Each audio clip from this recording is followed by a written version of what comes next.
hablando sobre este tema.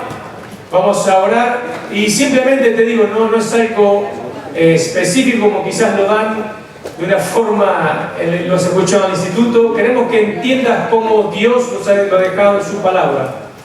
Y es algo que Él lo ha creado, algo que yo estoy casado, tengo 5 hijos, y te digo, uno puede disfrutar del plan de Dios en el tiempo de Dios.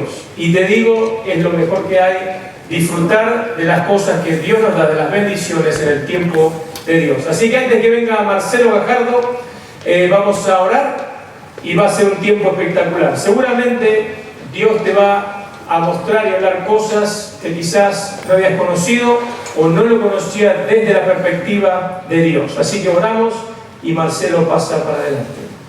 Padre, gracias por este día, gracias por cada joven que está aquí hoy, gracias por el privilegio que tenemos, Dios, de conocerte, de poder estar en un campamento, de poder disfrutar, hacer deportes, divertirnos, conocer amigos, pero también, Dios, al momento de hablar cosas que son importantes, Padre, cosas que nos ayudan también como personas, como seres humanos, pero también, Padre, saber de que algo tan importante como el sexo, algo que tú has creado, Dios, que podemos disfrutarlo en tu tiempo, en tu forma y cómo lo has establecido.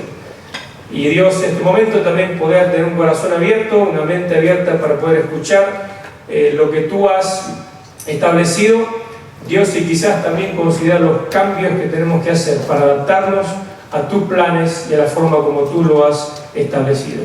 Gracias, Padre, por este tiempo, y por Marcelo también, este tiempo, y también por cada joven que está hoy aquí, también que podamos tener un corazón atento para escuchar lo que tú tienes para decirnos. En Cristo Jesús. Amén.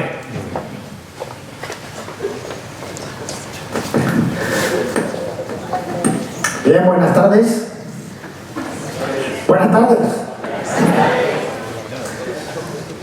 Vamos a comenzar en esta hora, vamos a tratar de ir de forma específica y concreta. Vamos. ¿Sí? A ver, ahí suena mejor. Muy bien. Para poder abordar este tema y hacerlo también con la dignidad y la altura que el tema merece. Vamos a hablar hoy, a ver si sale aquí. Si no sale, lo vamos a ver. ¿Sale? Anterior. Muy bien. En la iglesia también necesitamos hablar de sexo. ¿Por qué? Porque todo el mundo habla de sexo. En realidad, vamos al instituto, hablan de sexo, estamos con los compañeros en el instituto, hablamos de sexo. Quizás ya sea instituto, universidad, barrio, encuentro con amigos, amigas. Parece que estamos todavía más que nunca, la sociedad en la que estamos está más sensualizada y sexualizada que nunca. Para vendernos un coche nos muestran toda una escena de sexo, fijaros. Así que es una realidad cotidiana y más grande de la que nosotros podemos imaginarnos. Y a veces creo que la subestimamos el aspecto de la sexualidad y el sexo, y parece que estos temas, no son para hablarlos en la iglesia. De todo lo contrario, creemos que en la iglesia, en el ambiente cristiano, en un campamento cristiano, necesitamos hablar de estas cosas y ser concretos y específicos. Pero para comenzar, yo quiero que interactuemos un poco. Quiero haceros algunas preguntas. Entonces quiero escuchar un poquito de vosotros, así que levantáis la mano y me respondéis. Y si no nadie levanta la mano, le digo, ¿qué piensas tú sobre el tema? Así que mejor... Vale, y cuando yo digo esto, todos agachan la cabeza. Entonces yo me voy a acercar y te voy a tocar el hombro y te voy a decir, bueno, contéstame tú. ¿Vale? No me voy a olvidar de ti, Román, ya me lo dijiste tú. Muy bien, vamos a comenzar allí. Rápidamente. La información que obtuvisteis sobre el sexo. ¿Dónde la obtuvisteis? ¿Dónde que obtuvisteis la información, el conocimiento que tenéis sobre el sexo? A ver, en el instituto. La charla, la información que nos dan en el instituto. ¿Qué otro lugar?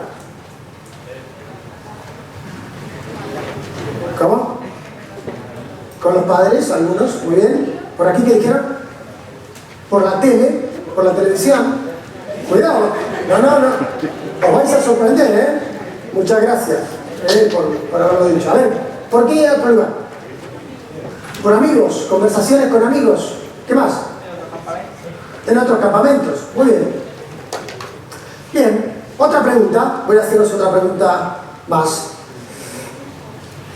¿Qué creéis que la Biblia dice acerca del sexo? ¿Qué es bueno? ¿En dónde lo dice?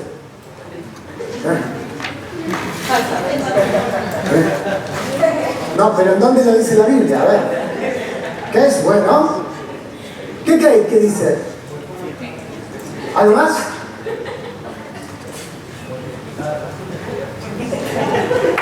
¡Ey! ¿Escuchaste lo que dijo? La Biblia dice multiplicaos. Sobre el sexo la Biblia habla. Muy bien. Ese mandamiento os gusta, Muy bien. Vamos a ver. Otra pregunta, rápido. ¿A qué denominaríais sexo seguro? Sexo seguro. ¿A qué denominaríais sexo seguro? Muy bien. ¿Qué más? Sí. Tú dilo, a ver. Muy bien, sexo dentro del matrimonio, muy bien. ¿Qué más? ¿A qué denominaríamos sexo seguro? Usar protección. ¿A qué más denominaríamos sexo seguro? Poco más, ¿no? A ver, pocas ideas. Bueno, no pasa nada. Seguimos. Saber con quién estás teniendo sexo. Vale, muy bien. Muy bien. Ahora, otra pregunta. ¿Creéis que es posible esperar para tener sexo a casarnos? ¿Y pensáis que eso es un pensamiento actual? A ver. ¿Creéis que es posible esperar para tener relaciones sexuales a casarnos? ¿Y pensáis que eso es un pensamiento actual?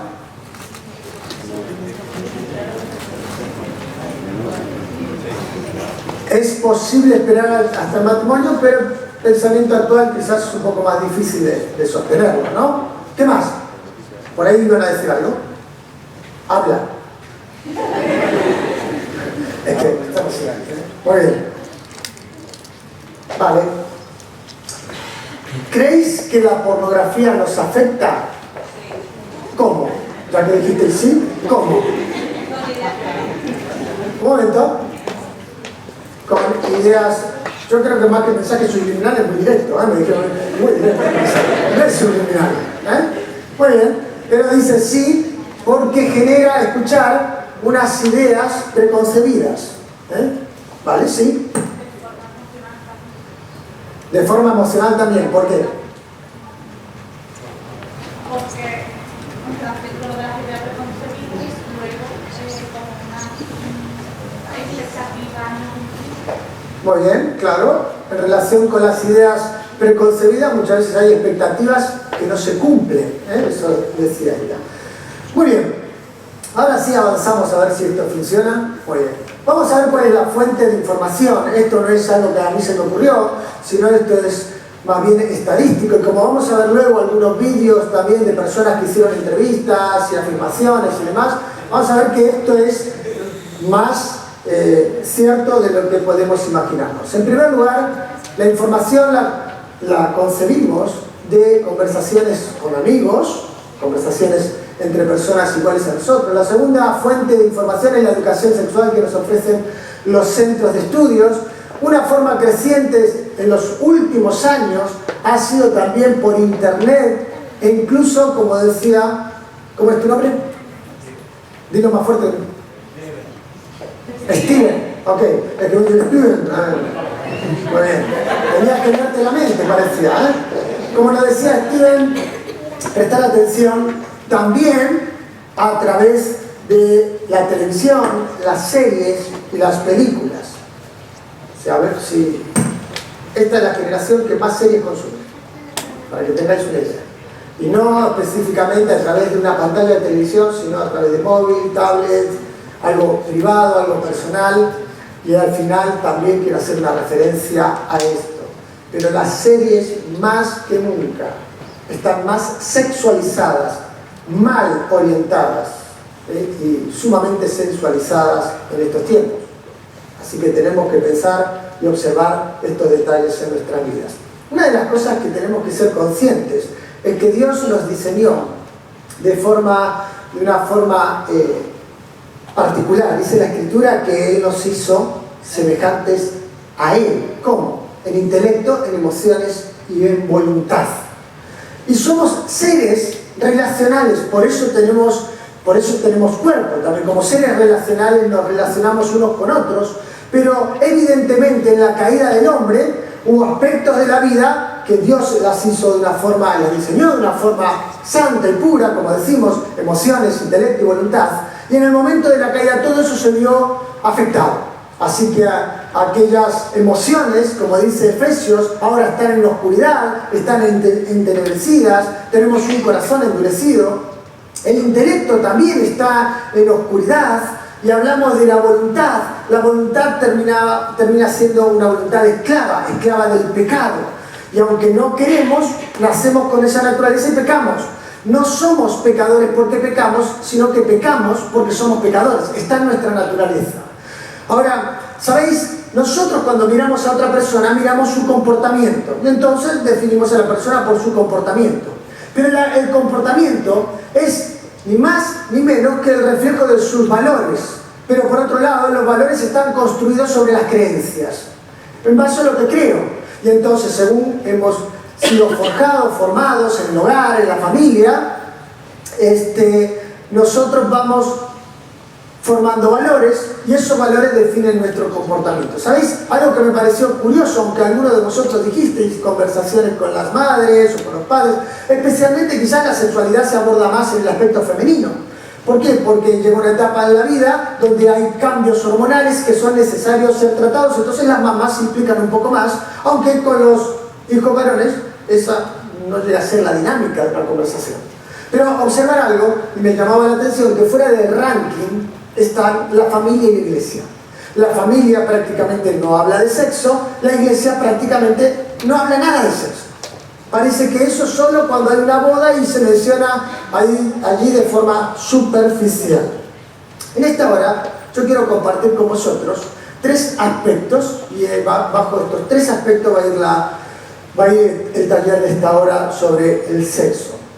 En primer lugar, sobre algunas mentiras. Hay algunas mentiras que nosotros también hemos incorporado en nuestra vida y las tenemos asumidas por lo que hemos escuchado, ya sea en las conversaciones con los amigos, como dijimos antes, ya sea por internet, ya sea por la serie de televisión, o ya sea por aquello que nos podemos llegar a imaginar por el medio que haya venido. Por un lado queremos hablar de algunas mentiras. Por otro lado, también queremos compartir con vosotros cuál es el verdadero propósito del sexo. Y nos vamos a maravillar cómo Dios suple todos los aspectos de nuestra vida cuando podemos ver por la palabra de Dios lo que significa y las implicaciones del sexo. Y finalmente, algunas decisiones que tú debes tomar en estos días. Algunas decisiones en relación a la sexualidad. Tenemos que tomar algunas decisiones. ¿Sabéis cuál es el problema de la mayoría de las personas? Es que no nos preparamos. Entonces, si no tomo decisiones antes, cuando llego a un momento crítico, no sé cómo reaccionar, o reacciono de forma equivocada. Pero si estoy preparado, si tomé la decisión de antemano, cuando me enfrento ante una puerta, ya sé lo que tengo que hacer. No abrirla o no traspasarla directamente. ¿Vale? Así que esto es lo que queremos mencionar. En primer lugar, hablando de las mentiras son y vienen de Satanás. ¿Vale? Algunas de las mentiras de Satanás. En Juan capítulo 8, ayer escuchábamos tanto a Ismael y en un momento determinado también Pablo hablaba y hacía referencia a Juan capítulo 8 y hablaba de que la verdad nos hace libre, y es verdad, la verdad nos hace libre. Pero ¿sabéis? En esa charla y en esa conversación que el Señor Jesucristo estaba teniendo con los religiosos de aquellos días, les dijo que en realidad ellos eran hijos le dice literalmente así: vosotros sois de vuestro padre el diablo, y las obras de vuestro padre queréis hacer, porque él es mentiroso, él es un homicida y es mentiroso y padre de mentiras. Y sabéis, esto es muy curioso, porque Satanás no es que nos viene y nos miente deliberadamente, sino que las mentiras de Satanás oscilan de un extremo al otro, pero al mismo tiempo se van mimetizando. ¿Sabéis lo que es mimetizar? ¿Sabéis lo que es? Se van así. Mimetizar tiene que ver con ¿habéis visto esos animalitos que están en un lugar, por ejemplo, y se confunden con una rama? Parecen una rama, pero son un animal. Y entonces La idea es que se mezclan con la naturaleza. Bueno, cuando hablamos de mimetizar las mentiras de Satanás, es que se van mezclando con cierto aspecto de verdad. Y entonces es verdad diluida con error, verdad diluida con mentira. Y entonces ya no nos parece una mentira deliberada, sino que es algo que incorporamos por todas estas cosas que dijimos en nuestra vida, pero sin que necesariamente parezcan una mentira. Así que hay algunas mentiras de Satanás que se van diluyendo en nuestra vida de forma de aparente verdad. Y eso nos pasa también a los cristianos. A los cristianos que no conocemos abiertamente lo que Dios dice acerca del sexo. La primera de las mentiras que podemos considerar es que Dios dice que el sexo es malo. Aunque nos decían ahora, no, la Biblia dice que el sexo es bueno. Pero curiosamente, una de las cosas que podemos recoger también de la gente es que dicen que el sexo es malo, en un aspecto para los cristianos. ¿No habéis visto eso? No, nosotros los cristianos no podemos tener sexo. O vosotros los cristianos no podéis tener sexo, porque la Biblia dice que no podéis. Bueno, nosotros hemos nacido de un repollo, ¿vale? Venimos de un repollo, lo cultivaron, cuando el repollo fue lo suficientemente grande, salimos, y ahí nacimos. Entonces, lo primero que pensamos es, o incluso llega a nosotros la idea de que el sexo es malo. ¿Sabéis? La Biblia habla abierta y directamente acerca del sexo. En Hebreos capítulo 13, versículo 4, dice lo siguiente: honroso sea en todo el matrimonio, y luego dice, y el lecho sin mancilla, pero los fornicarios y adúlteros juzgará Dios. Aquí hay mucha sexualidad en este pasaje. Habla de fornicarios, habla de adúlteros, ahora vamos a explicar un poquito de ello. Tiene que ver con el sexo mal expresado en la vida. Pero observar que en primer lugar habla de la honra. Y la honra tiene que ver con tener en alta estima. Ese es el significado. Así que debemos tener en alta estima, en gran estima, ¿qué? Luego dice el lecho. Y observar que la palabra lecho es la palabra coité, de donde viene la palabra coito en español. Fijaros si la Biblia no habla directa y concretamente acerca del sexo.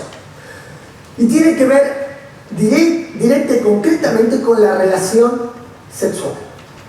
Así que dice, tenemos que tener en alta estima la relación sexual. ¿Dónde? En el matrimonio. ¿Con quién? Con la persona correcta. Esposo y esposa. Pero luego dice y habla concretamente del matrimonio, del sexo fuera del matrimonio. En primer lugar, antes de casarnos. Pero los fornicarios. Eso tiene que ver con la relación sexual antes de casarnos. Y adúlteros, aquellos que estando casados tienen relaciones sexuales con otras personas que no son su cónyuge. Así que debemos comprender que la Biblia habla concretamente acerca del sexo. La idea de que no podemos tener sexo no es cierta. En primer lugar, Dios nos capacitó para ello. Solamente que Dios estableció unos parámetros para que en medio de todo eso podamos comprender y disfrutar de la sexualidad tal cual Dios la diseñó. Un poco más. Observamos, el sexo es algo físico y nada más. ¿Habéis oído eso? Fue solo sexo. Nada más. ¿Cuántas veces? No, solo sexo. Hace unos días atrás, luego de dar esta charla allí en Calafell, alguien me compartió de un amigo que justamente le escribió, le llamó, no sé bien cómo fue el tema, pero le dijo lo siguiente: ¿te acuerdas de esta muchacha que conocí el viernes pasado? Bueno, ya estamos en la tercera fase. La tercera fase es la siguiente. La primera fase fue conocimiento. La segunda fase fue salir. La tercera fase fue una relación sexual. Había pasado desde el viernes al lunes. Cuando mandó el mensaje fue el lunes. Cuando había comenzado la primera fase, el viernes. Entonces pensamos, es algo físico, nada más. No tiene nada que ver con lo que pasa en el interior. Es solo sexo. Como si no nos afectase a nosotros. quiero poner ahora aquí lo que sería un gráfico.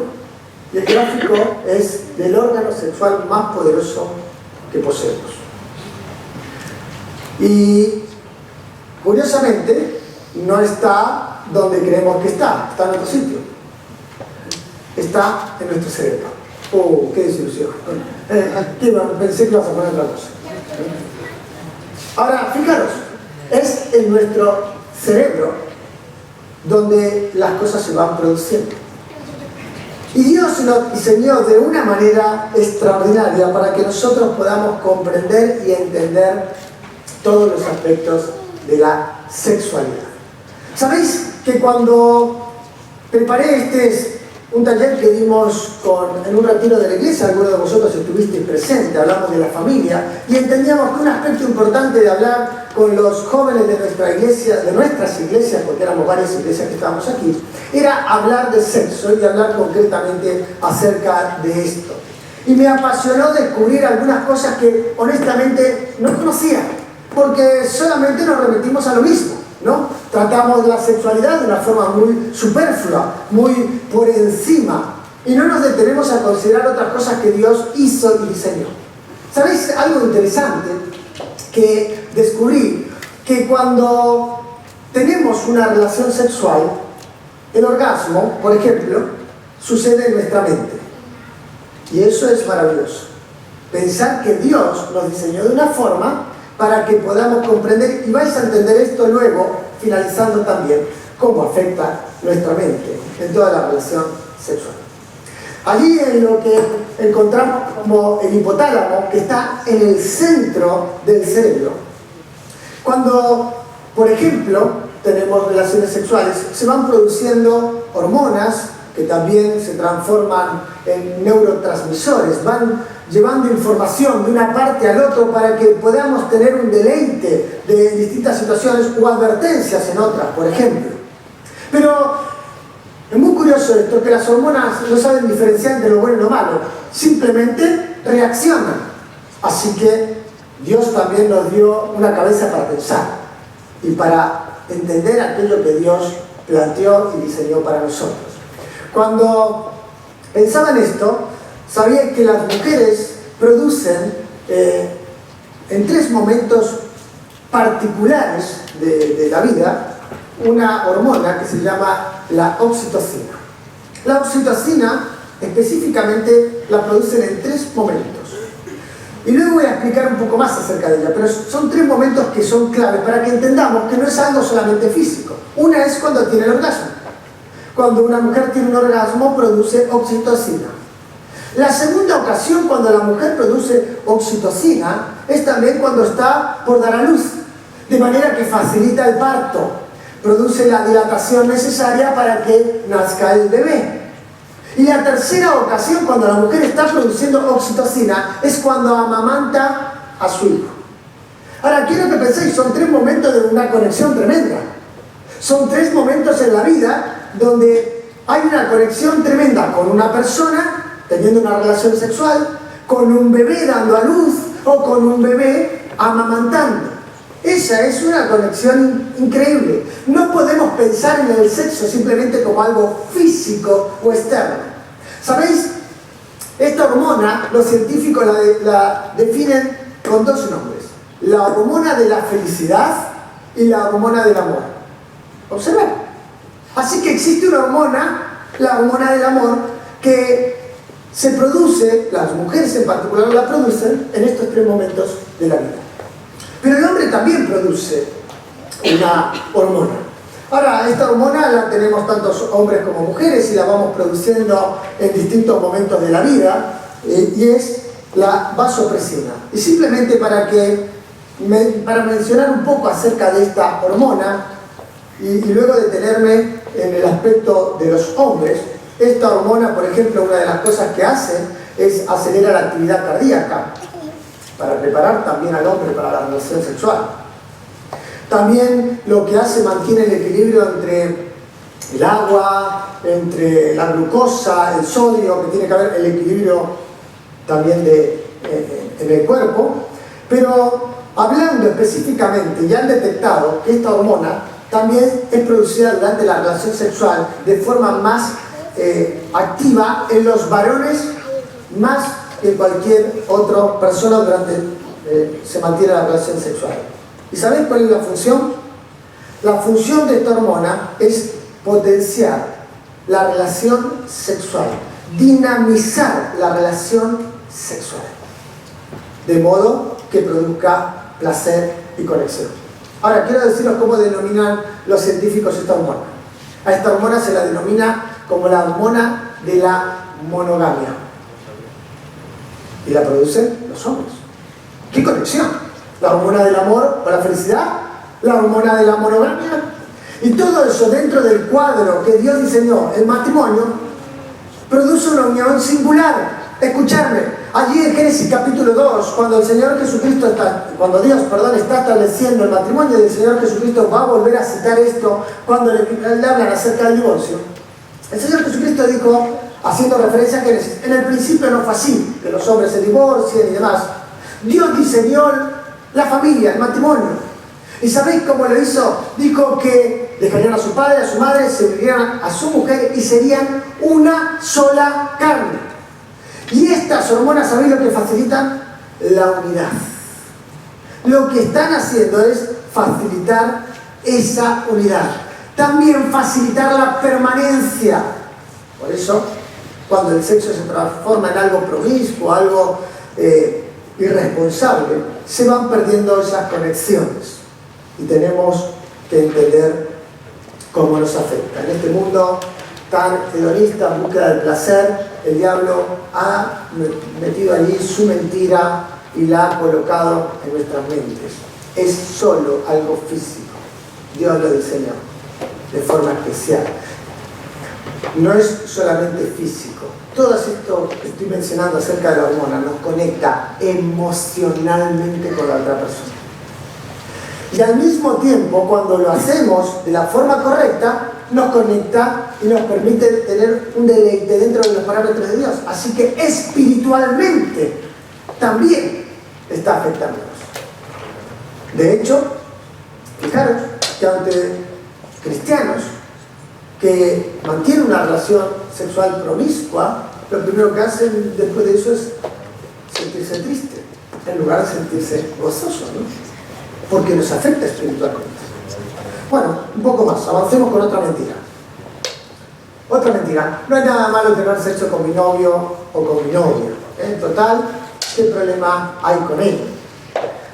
Observar algo, entender que el sexo, como lo vemos aquí, el sexo no lo define una forma de relación. A ver, tenemos que entender que el sexo no es lo que define una forma de relación, ¿vale?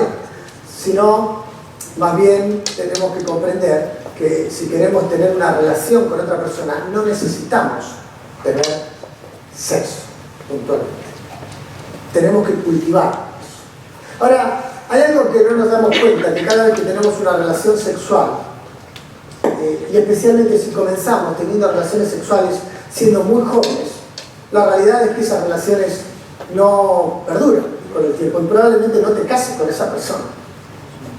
Así que vas descuidando algo que Dios diseñó y dañando algo en tu interior. Permitirme, yo dejé por aquí celo, o Pablo, ¿dónde está Pablo? Aquí está el celo. A ver, vente para aquí.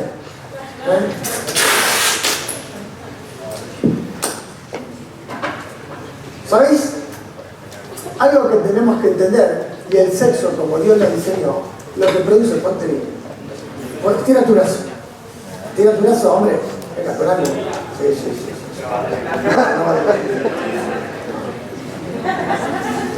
Yo quiero que observéis algo, ¿no? Fijaros, es gratuita la depilación. Una de las cosas que Dios diseñó con el sexo es que haya una unión. Y esa unión la podemos representar con este sello.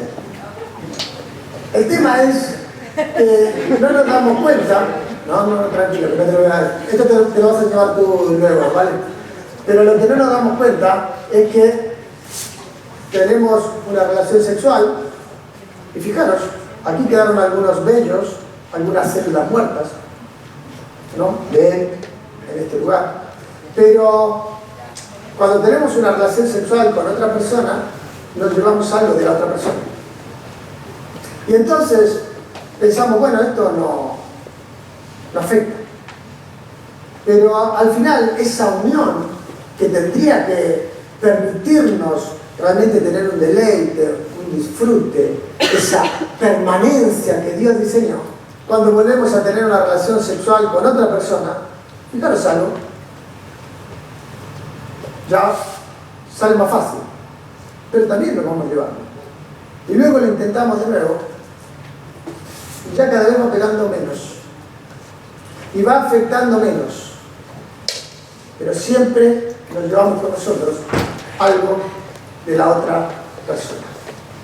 Pero al mismo tiempo, gracias Ramón, pero al mismo tiempo perdemos y pierde el efecto en nuestras vidas. Porque una de las cosas que el sexo hace también, y Dios lo diseñó de esa manera, nos mantiene unidos como matrimonio. Bueno, el sexo cambia la naturaleza de la relación, y tenemos que entenderlo. Ya cambia, cuando uno empieza a tener relaciones sexuales, cambia la naturaleza de la relación. Y hay emociones que se van a ver afectadas, y si no es así, simplemente se transforma en un acto animal. Ni más, ni menos. Un poco más. A mí no me va a pasar nada, ni voy a quedar embarazada, o yo soy la malita de la clase, así que yo no voy a quedar embarazada. Yo no me voy a enfermar porque soy el maldito de la clase también, así que ni tendré problema de ningún tipo porque yo soy aquí un campeón, una campeona. La realidad es que cuando vosotros mismos recibisteis estas conversaciones, quizás en el instituto y demás, una de las cosas que se nos menciona son las ETS, las enfermedades de transmisión sexual. ¿Sabéis cuáles son algunas de ellas? ¿Sabéis? El SIDA, en realidad es el VIH. El SIDA es, vamos a decir así, ya cuando actúa después que tenemos el virus, en un momento determinado, va actuando. El VIH lo que va afectando son las defensas, y el SIDA lo que va a potenciar es cualquier enfermedad, ¿no? Entonces se transforma en el SIDA síndrome inmunodeficiencia adquirida, que al final puede terminar muriendo de un resfriado. ¿Vale? ¿Qué más? ¿Qué otra enfermedad? A ver, la gonorrea. Muy bien, ¿qué más? La clamidia. ¿Qué más? ¿Alguna más? Vamos a mencionar algunas de las más comunes, rápido. La clamidia, que puede infectar tanto a hombres como a mujeres, y observar que puede causar daños graves y permanentes, e incluso impedir la fertilidad. ¿Vale? Otra de ellas, el herpes genital, provoca lesiones genitales, daños genitales. También la tricomoniasis, picazón, ardor, enrojecimiento, dolor en los genitales, molestias al orinar y al eyacular. Más el VIH, como ya lo mencionamos anteriormente. La ladilla, que es el piojo púbico, también. Y el VPH, ¿sabéis lo que es? Muy bien, el virus de papiloma humano. Y esto es muy interesante, porque observar, esto fue un artículo del periódico La Razón de este año, y dice: actualmente el virus del papiloma humano es considerada la infección de transmisión sexual más frecuente a nivel mundial, de forma que el 80% de la población sexualmente activa, tanto hombres como mujeres, tendrá contacto con el virus en algún momento de su vida. Hablamos de todos los temas y esta muchas veces la pasamos por ahí. Pero quiero que veáis los efectos del virus del papiloma humano. También en este mismo periódico menciona que es el responsable de prácticamente, hablamos de algunos de los cánceres que produce, por ejemplo el cáncer de ano, en un 90% de los casos declarados, en un 90% es consecuencia del virus del papiloma humano. La vagina, el cáncer de vagina, 70%, de pene, 40%, de vulva, el 40%, de orofaringe, el 30%. Así que tenemos que pensar que entre el 75 y el 80% de los individuos estarán en contacto en algún momento de su vida, y especialmente a través del sexo promiscuo, con este virus. Escuchadme, el virus mata. Aunque no lo querramos reconocer, este virus mata. Algo más. Observar los casos en España. ¿Vale? Se estima que hay 18 millones de mujeres que podemos decir, como lo dice el periódico también, sexualmente activas mayores de 18 años, de las cuales se han detectado cáncer de cuello de útero, 2.500, 850 mujeres fallecen cada año por esta causa, ¿vale? Lesiones premalignas, 400.000, infecciones, 2 millones de personas. 2 millones de personas infectadas. Bueno, quiero mostrar gráficamente y rápidamente cómo, por ejemplo, tratan los científicos con este virus. Le voy a pedir a Elías, que está un poco dormido, ven para aquí, que te voy a espabilar. Ven aquí, rápidamente, quítate la gorrita, quítate la gorrita, por favor.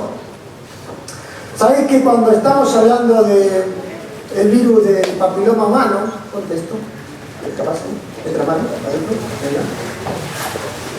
Y ahora tenemos aquí un científico, ¿vale? Entonces tenemos aquí el científico, a ver. Necesita pañales el científico. Le van a cambiar el micro mientras tanto, ¿vale?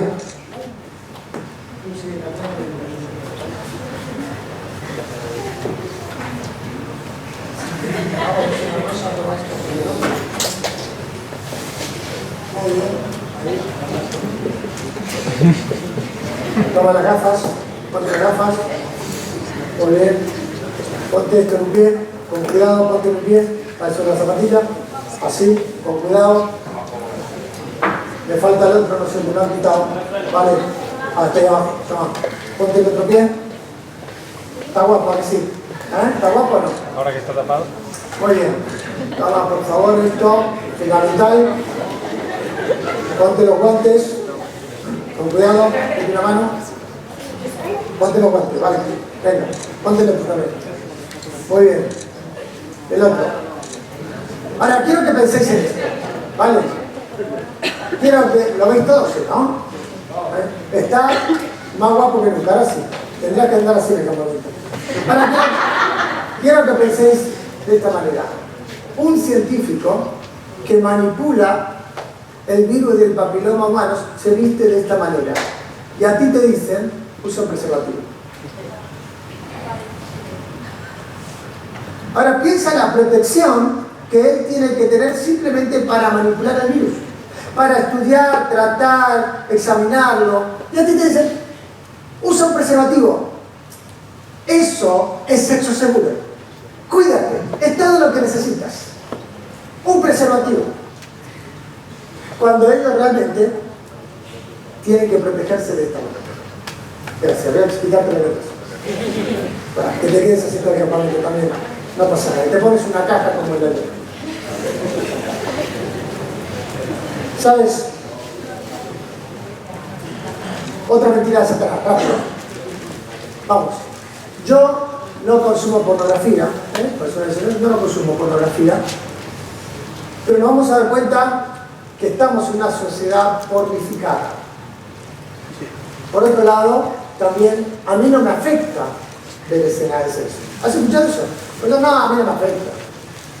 Pero tú miras esta serie, esta película, pues, no, es que a mí no me afecta. Yo estoy en palmo sobre el suelo, yo le evito, yo no. Observa algo acerca de esto que es importante que también nosotros podamos comprender. La palabra pornografía, y quiero que definamos la palabra para poder asumir un poco lo que significa. Ellos dicen que es un género artístico. Voy a decir algo, yo no entiendo mucho de arte. Hay arte que no me gusta y hay arte que no me parece arte, pero esto seguro que no es arte. No es un género artístico. Otra mentira. Bueno, esto es un aspecto más. ¿Sabes? Fíjate cómo lo define la RAE. La RAE dice que es una presentación abierta y cruda del sexo que busca producir excitación. Otra de las cosas que dice es espectáculo, texto o producto audiovisual que utiliza la pornografía. Y finalmente dice tratado acerca de la prostitución. Y sabes, eso es lo más claro que hay. Porque en realidad la palabra tiene que ver con eso.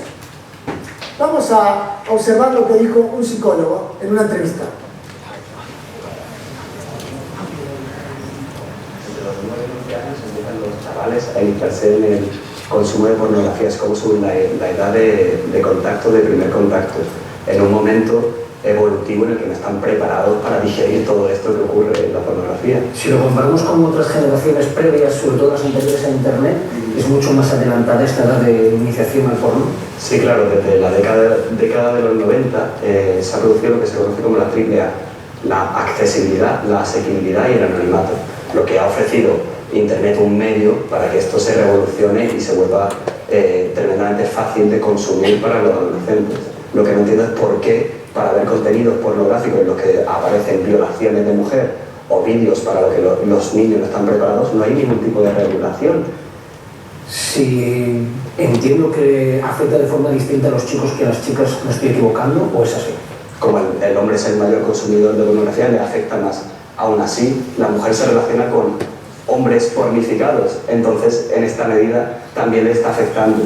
A la mujer quizá la pornografía, que no la consume tanto, pero que también, entre un 30 y un 60% de las mujeres también consume pornografía, pero quizá más el tema de las redes sociales como Instagram y estas modelos perfectas que aparecen, estas influencers, Instagram con un perfil determinado, sí que la necesidad de parecerse a ellas para gustar a los hombres se convierte en un problema que puede generar también como dificultades en la autoestima, en la manera en que se conciben a sí mismas, en depresión. Otro de las pautas o de los patrones del porno es la exageración de cierto tipo de relaciones. ¿Cómo puede esto afectar al concepto que tienen los jóvenes de cómo se mantienen relaciones sexuales? Me acuerdo ahora mismo del caso de La Manada, por ejemplo, que muchos interpretaron, es que esto es una escena de una película porno.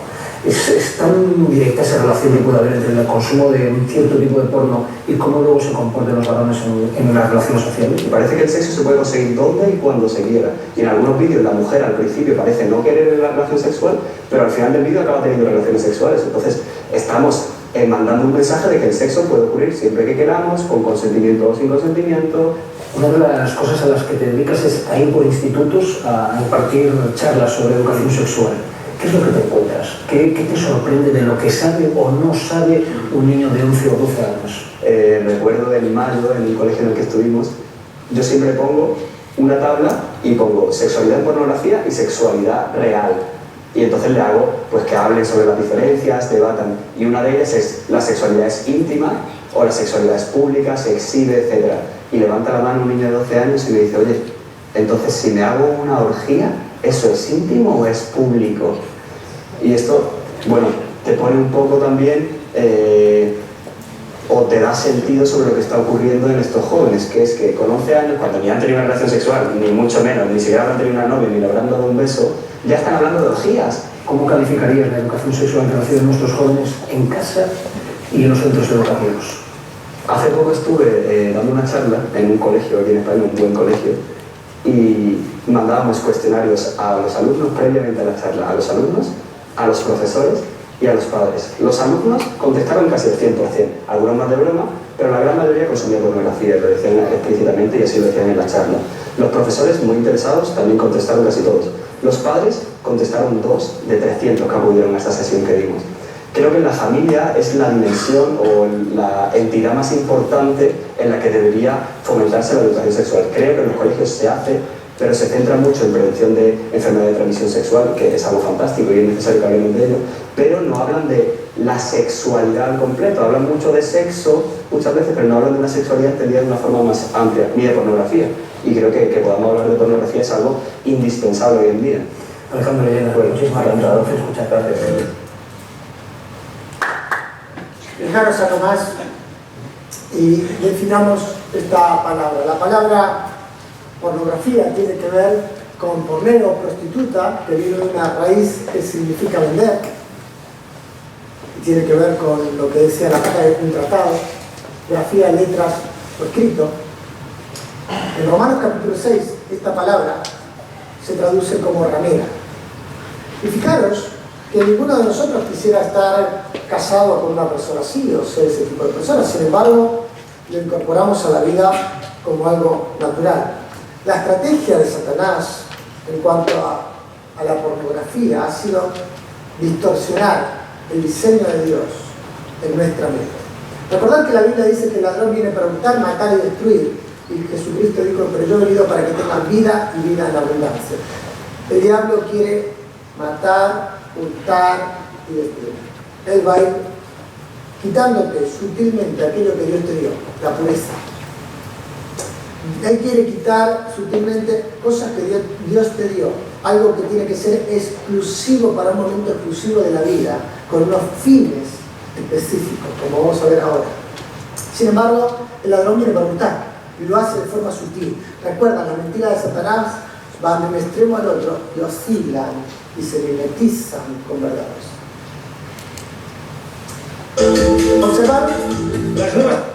Observar lo que los jóvenes piensan acerca del sexo.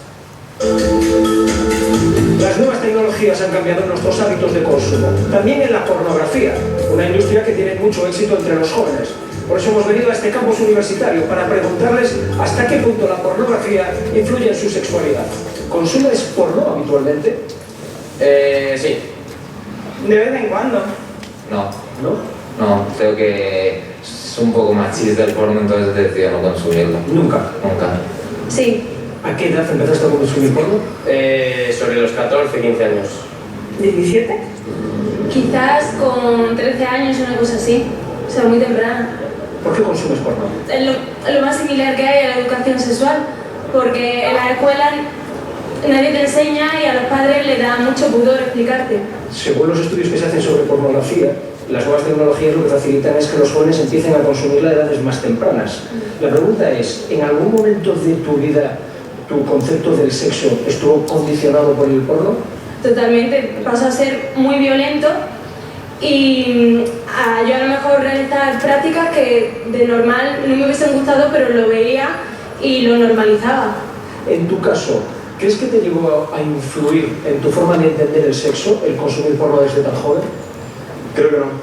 También tuve un profesor que muy pronto nos dijo que el porno, o sea, que son actores y actrices y que son películas.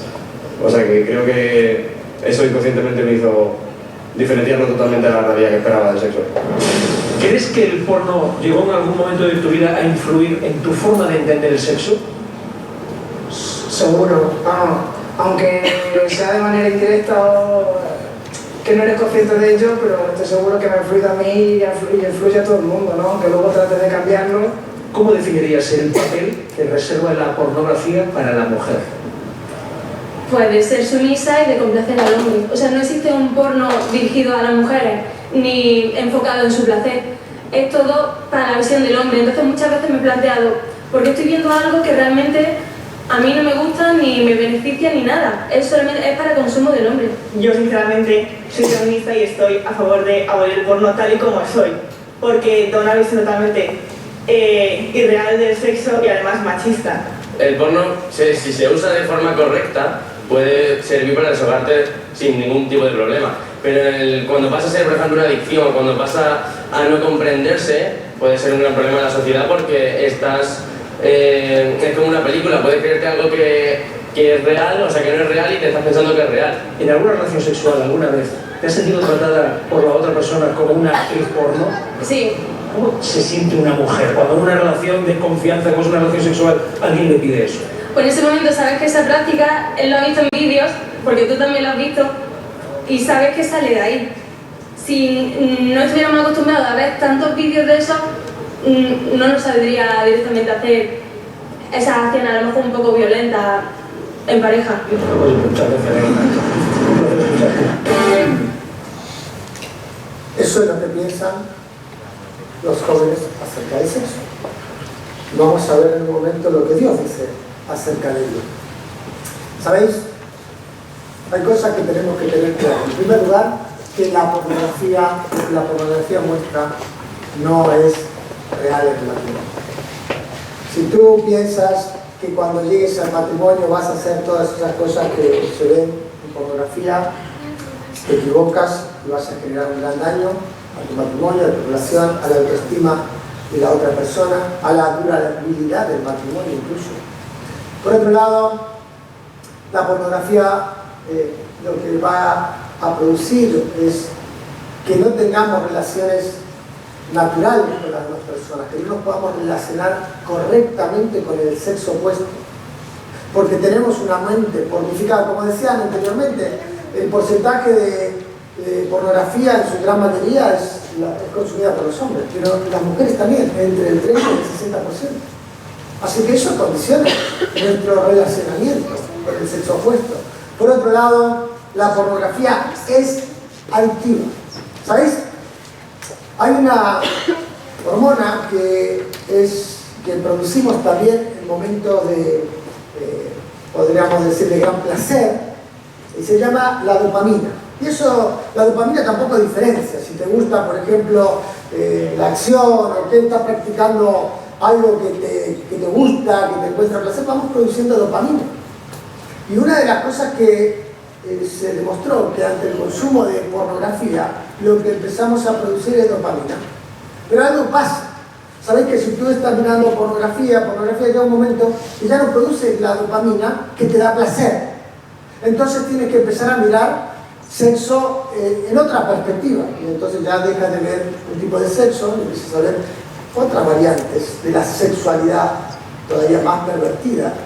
Y entonces ya no te produce placer, tienes que ir más allá y más allá, y al punto que lo que estamos viendo también es una reacción en el comportamiento de las personas. Porque hay que producir ese placer que viene de estas acciones. Así que cuidado, porque la pornografía es adictiva y trae consecuencias, por supuesto. En cuarto lugar, lo que la pornografía genera no es una conducta, sino un tipo de persona. Escucha esto. Proverbios dice que cuál es su pensamiento en su corazón, tal es él. Así que no es simplemente algo que pasa por mi mente. Lo que produce es un tipo de persona, no solamente un tipo de conducta, no solamente un tipo de pensamiento. Va definiéndonos en la vida. Por otro lado, y en quinto lugar, no pienses que el matrimonio resuelve el tema de la pornografía. Yo cuando me caso y ya está. No, porque ya está incorporado. Y entonces el casarte no va a resolver un problema que existe y que está instalado y que pervierte la mente y que daña a la familia. El propósito del sexo. Pensemos en el propósito santo del sexo. En primer lugar, como decía antes allí Steven, ¿no? Es para procrear. Claro que sí. Y lo bendijo Dios y le dijo: fructificad, multiplicaos y enalteced. Así que es para procrear. ¿Sabéis algo? Y esto es interesante, lo mencionaba el otro día en la clase de escuela dominical en la iglesia. Y decía que los mandamientos de Dios son nuestras capacitaciones. Dios nos da una orden, un mandamiento, pero nos capacita para cumplirla. Así que en primer lugar, Dios no solamente dio una orden, sino que nos capacitó para ello. Y como lo hizo, nos capacitó físicamente para ello, pero también para la durabilidad del matrimonio, nos capacitó emocionalmente y nos dio voluntad también para actuar en consecuencia con sus mandamientos. Por otro lado, es para proteger la unidad. Por supuesto que sí. Dice: por tanto, dejará el hombre a su padre y a su madre y se unirá a su mujer y serán una sola carne. No va de sitio en sitio, sino que protege la unidad. Importante entender que ese es el propósito santo de Dios. Pero por otro lado, es para placer, claro que sí. Fijaros cómo es Dios, que también ha incluido en ello, no solamente que sea un acto de procreación o simplemente de unidad, sino también para placer. Observar este pasaje rápidamente, dice: como sierva amada y graciosa Gacela, sus caricias te satisfagan en todo tiempo y en su amor recréate siempre. Ahora, aquí hay una palabra que es extraordinaria. La Reina Valera del 60 la traduce como caricias. Pero la realidad es que la palabra en hebreo allí tiene que ver con sus pechos, con sus senos. Observa, en sus senos, te satisfagan en todo tiempo. Si hay algo que Dios diseñó también el sexo, es para placer, para que haya deleite, disfrute, de la forma correcta, con la persona correcta y en el lugar correcto. Veíamos todo el tipo de pensamientos que no me quise tomar el tiempo de responder, que existen y están instalados en la mente de las personas, de los jóvenes, acerca de la pornografía y la sexualidad. Es lo más parecido, observar una chica lo que dijo, es lo más parecido a la educación sexual.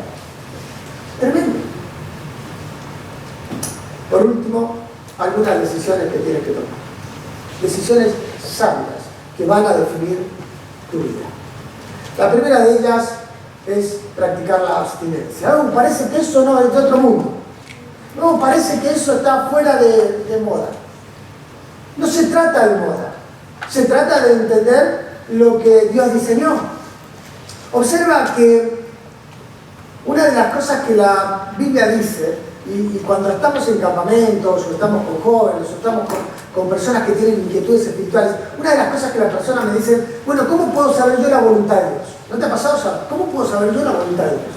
Bueno, quiero decirte que la Biblia habla claramente acerca de cuál es la voluntad de Dios en cuanto al sexo. Dice, porque la voluntad de Dios, 1 Tesalonicenses capítulo 4, versículo 3, porque la voluntad de Dios es vuestra santificación, que os apartéis de fornicación. ¿Quieres saber cuál es la voluntad de Dios? La abstinencia. Esa es la voluntad de Dios. La abstinencia hasta llegar al matrimonio. En segundo lugar, tienes que decidir no mirar pornografía. Tienes que tomar una decisión. Tienes que entender que eso es algo en lo que tienes que ser práctico. Quizás tienes que dejar el móvil fuera de tu habitación a la hora de estar solo. Quizás tienes que quitar el ordenador de tu habitación y llevarlo a un lugar donde toda la familia pueda ver dónde estás y demás. Quizás dejar todo eso fuera de ese lugar privado y personal que puede ser tu habitación. Escucha, tienes que tomar una decisión y ser práctico para ello. No es simplemente decir, bueno, yo no voy a mirar más pornografía. Bueno, si es tu tentación y tu debilidad, el móvil, la tablet, el ordenador, sácalo. El Señor nos invita a ser drásticos con el pecado. Por eso le dijo, si tu ojo derecho te es ocasión de caer, quítalo. El Señor no está diciendo que te quites el ojo, no está diciendo que te quites aquí tu mano, sino si tenemos que quitar todo lo que nosotros, una tendencia al pecado, ¿sabes? Traería un riñón andando, un dedo solo, por ahí, no sé. Lo que está diciendo es, tienes que ser drástico con el pecado y práctico con el pecado. Por otro lado, como decimos, ser drástico con todo aquello que te induce a pecar. Ser drástico. Ahora escucha esto, y quiero retomar algo que dije antes. Las series, las películas. Es increíble.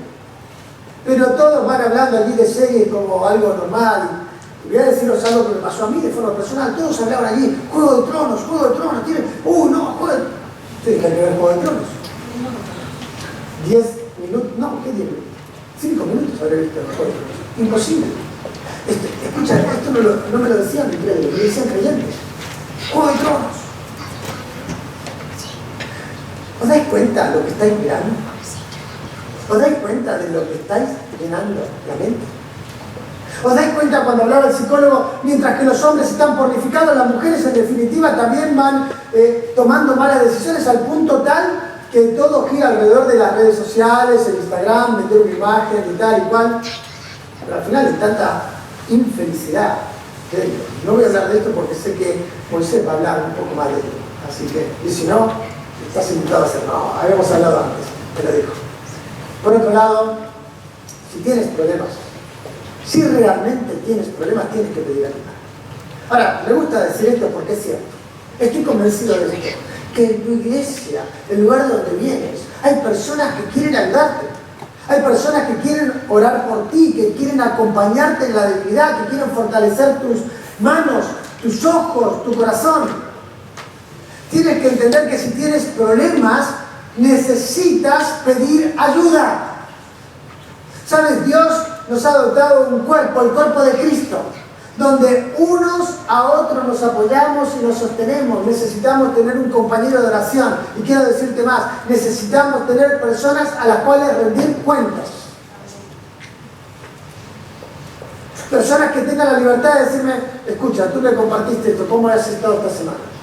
has hecho esto, has hecho aquello, has dejado esto de lado. Y tienes que ser honesto. Si realmente consideras que necesitas ayuda, búscala. Estoy convencido que en tu iglesia, en tu entorno, en tu grupo de jóvenes, hay personas que quieren ayudarte. Pero tienes que tener la humildad para pedir ayuda. ¿Sabes? Estamos en un tiempo donde la pornografía, la sexualidad mal entendida, ha dañado nuestra manera de pensar, ha dañado nuestra manera de comportarnos, pero también ha dañado nuestra manera de ser. Dios quiere hacer algo nuevo en nosotros.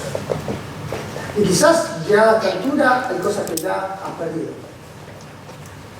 Y que son irrecuperables. La pureza en un momento determinado, la virginidad, seas hombre, seas mujer, eso es irrecuperable. Si lo has perdido, es irrecuperable. Pero ¿sabes algo? Qué maravilloso que Dios restaura. Hay cosas que Dios restaura y Dios quiere sanar.